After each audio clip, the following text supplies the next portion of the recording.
అందరికీ నమస్కారం. ఇవాళ మనతో ప్రముఖ జ్యోతిష్యులు, పంచాంగకర్త రవిశంకర్ శర్మ గారు మనతో ఉన్నారు. వారితో మాట్లాడదాం. గురుగారు నమస్కారం. నమస్తే అండి. గురుగారు, కుజస్తంభన ప్రభావం తులారాశి వారి మీద ఎలా ఉంది కాస్త వివరించండి.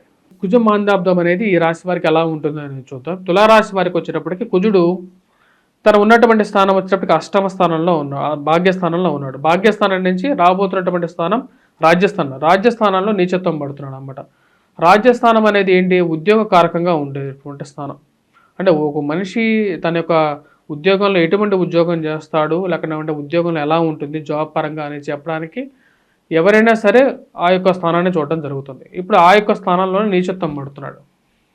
రాబోతున్నటువంటి అక్టోబర్ 19వ తారీఖు తర్వాత డిసెంబర్ 7వ తారీఖున మళ్ళీ వక్రత్వం పొందబోతున్నాడు. సో అక్టోబర్ నుంచి డిసెంబర్ వరకు కొంచెం ప్రభావం అనేది నెగిటివ్గా ఉంటుంది రాశి వారికి. ఉద్యోగ పరంగా కొన్ని జాగ్రత్తలు అనేవి తీసుకోవాలి.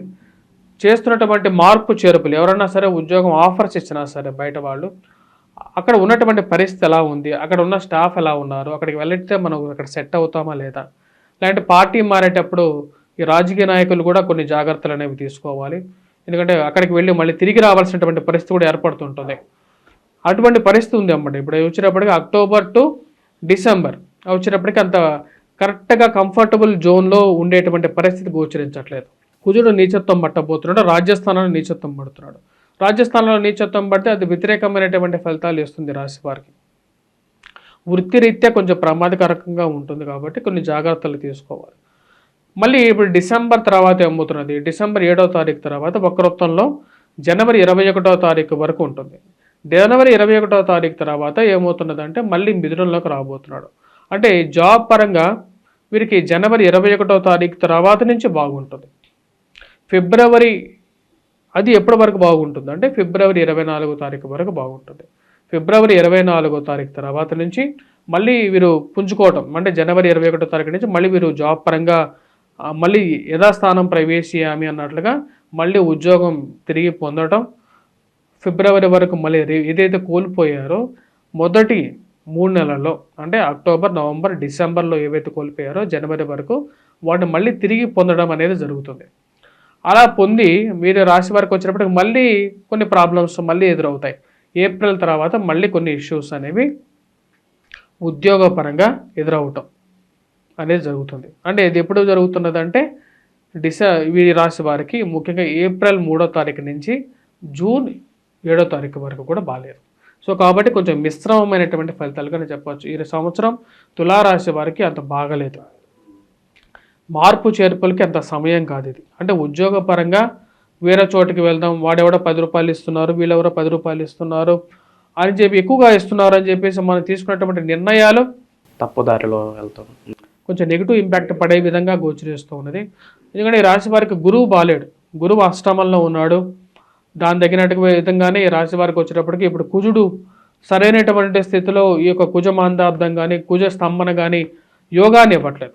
సో ఈ ప్రభావం అనేది ఈ రాశి వారి మీద ఎక్కువగా ఉండే విధంగా ఉంది. కాబట్టి తీసుకోవాల్సినటువంటి నిర్ణయాలు ఏవైతే ఉన్నాయో అడ్మినిస్ట్రేటివ్ లెవెల్లో చేంజెస్ కానీ లేకుండా ఉంటే మీరు బిజినెస్ పరంగా కానీ చేంజెస్, మేజర్ చేంజెస్ ఏవైతే ఉన్నాయో ఇన్వెస్ట్మెంట్స్ పరంగా కానీ ఏవైతే బ్యాడ్ పీరియడ్లో తీసుకోవచ్చు, కొంచెం ముందు వెనకాల చూసి తీసుకోవటం అనేది అనుకూలమైనటువంటి ఫలితాలు ఇస్తుంది ఈ తులారాశి వారికి. ఈ రాశి వారికి వివాహ సంబంధ ప్రయత్నాలు ఫలించే అవకాశం ఉన్నాయంటారు. ఈ రాశి వారికి వివాహ ప్రయత్నాల్లో కొంచెం మందకొండిగా ఉంటుంది. గురుబలం లేదు ఈ రాశి వారికి. రాహుకేతుల యొక్క స్థితిగతి బాగుంది కాబట్టి రాజకీయ నాయకులకు బాగుంది. కానీ కుజుడు నీచత్వం పడుతున్నప్పుడు జాబ్ ఉంటుందా ఊడుతుందా, లేకపోతే పదవి ఉంటుందా ఊడుతుందా అనే భయం అనేది ఉంటుంది.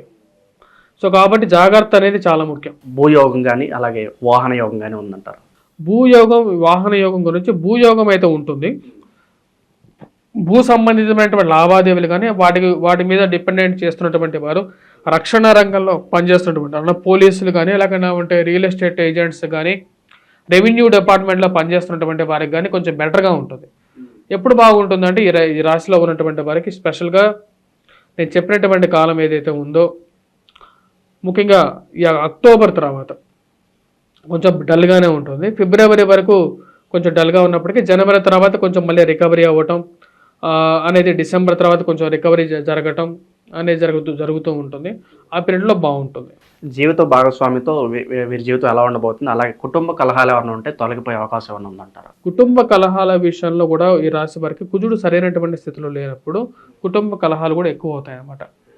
ఎందుకంటే ధనాధిపతి అంటే వీడికి ఈ రాశి వారికి ధనస్థానానికి అధిపతి కుజుడు.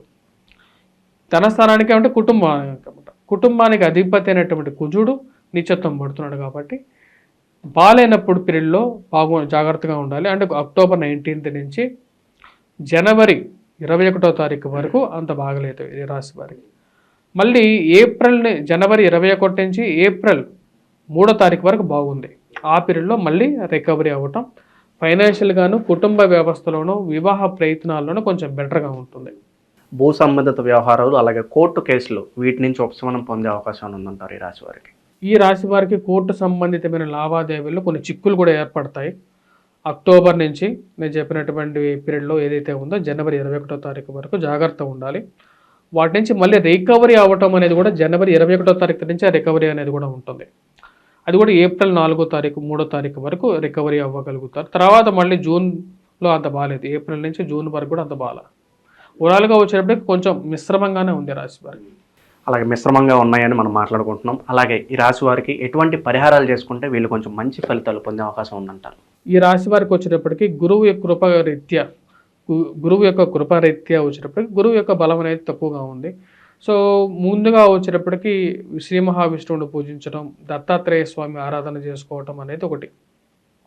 ప్రతి గురువారం పూట వీళ్ళు ఆవు పాలలో కొంచెం గంధాన్ని కలిపేసేసి, ఇక్కడ రాబోతున్నటువంటి అక్టోబర్లో ఈ పీరియడ్లో వచ్చినప్పటికీ ఇప్పటి నుంచైనా స్టార్ట్ చేసుకోవచ్చు.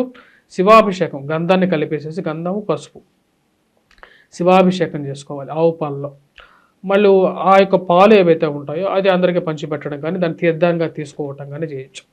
సెకండ్ది వచ్చేటప్పటికి ఈ కుజమాందాబ్దం పీరియడ్లో కొంచెం మిశ్రమంగా ఉంది, ఉద్యోగపరంగా కొన్ని ఇబ్బందులు అని చెప్తున్నాడు. ఇబ్బందులు వచ్చినప్పుడు వాటికి పరిహారం చేసుకోవాలి. లేకపోతే వాటికి తరుణోపాయంగా మనం జాగ్రత్తగానే ఉండాలి, కనీసం కాన్షియస్గానే ఉండాలి. ఇప్పుడు అది ఎటు పోతే అటు పోతామని చెప్పినట్లయితే ఇంకా చూడాల్సిన అవసరమే లేదు. సో కాబట్టి ఆ పీరియడ్లో కొంచెం జాగ్రత్తగా ఉండాలి. ప్లస్ పరిహార పరంగా మనం చెప్పాలి అంటే వీరు అప్పుడు అక్టోబర్లో వచ్చేటప్పటికి దుర్గాదేవి ఆరాధనలు జరుగుతుంటాయి, నవరాత్రులు జరుగుతుంటాయి. ఆ పీరియడ్లో వచ్చేటప్పటికి మట్టితో చేసినటువంటి ప్రమిదతో అమ్మవారిని పూజించి ఆ 9 రోజులు నిష్టగా ఉండి దుర్గాను అనుష్ఠానం చేసుకొని దుర్గామాతని దాని తర్వాత విసర్జన చేసుకుంటే అమ్మవారిని కటాక్షం పొందగలుగుతారు. శివుణ్ణి కూడా వచ్చేటప్పటికి ప్రతి సోమవారం పూట ఎర్రటి పూలతో పూజించినట్లయితే సానుకూలమైనటువంటి ఫలితాలు పొందగలుగుతారు. కుజస్తంభన జరగడం ద్వారా తులారాశి వారికి ఎటువంటి ఫలితాలు ఉంటాయి, అలాగే వీరు చేసుకోవాల్సిన పరిహారాలు తెలియజేసినందుకు ధన్యవాదాలు. స్వస్తి.